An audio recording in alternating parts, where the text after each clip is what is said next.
आज भारत और इंग्लैंड मध्य खेल द्वितीय दिनिकिया मैच। प्रथम मैच जीति भारत सीरीज रे 1-0 आगे रही। तेबे आज मैच जीति भारत सीरीज कब्जा कर कि नहीं ना इंग्लैंड जोरदार कमबैक कर क्या मिल प्लेइंग 11 सूचक केमी पिच एवं किए हो पारती मैच हिरो सबकि जाना ये वीडियो को शेष में देखु। हाँ दर्शक बंधु, भारत प्रथम दिनिकिया दमदार प्रदर्शन कर 6 विकेट्रे विजय हासिल करता बेले से विजय पर भारतीय दल आत्मविश्वास बहुत बढ़ी जाइए। आज मैच कार्डिफ सोफिया गार्डन में खेल मैच जीतिले भारत 3 मैच सीरीज को निज नाम करनेब।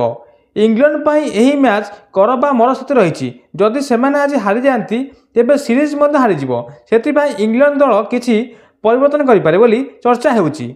भारत पक्षर पुणि समर्थन रहिबो शुभम गिल, विराट कोहली, रोहित शर्मा उपरे। बोलिंग रे जसप्रीत बुमराह और अन्य पेसर बोलर गुरुत्वपूर्ण भूमिका रहिबो। पिच कथा कहिले कार्डिफ पिच रे आरंभ में पेस बोलर माने सहायता करिपारती किंतु परे बैटिंग सहज हो जाए। से टॉस जीति दल प्रथम बोलिंग करने चाहिए। मोर प्रेडिक्शन अनुसार जदि भारत बैटिंग और बोलिंग रे प्रथम मैच पर खेले तेबे सीरीज जितियार सुजोग बहुत अच्छी। तेबे बंधुगण आपण मत आज मैच किए जीत भारत ना इंग्लैंड कमेंट रे निश्चित जनातु। वीडियोटी भल लगी गोटे लाइक करूँ, शेयर करूँ, चैनल को सब्सक्राइब कर भूलु नहीं।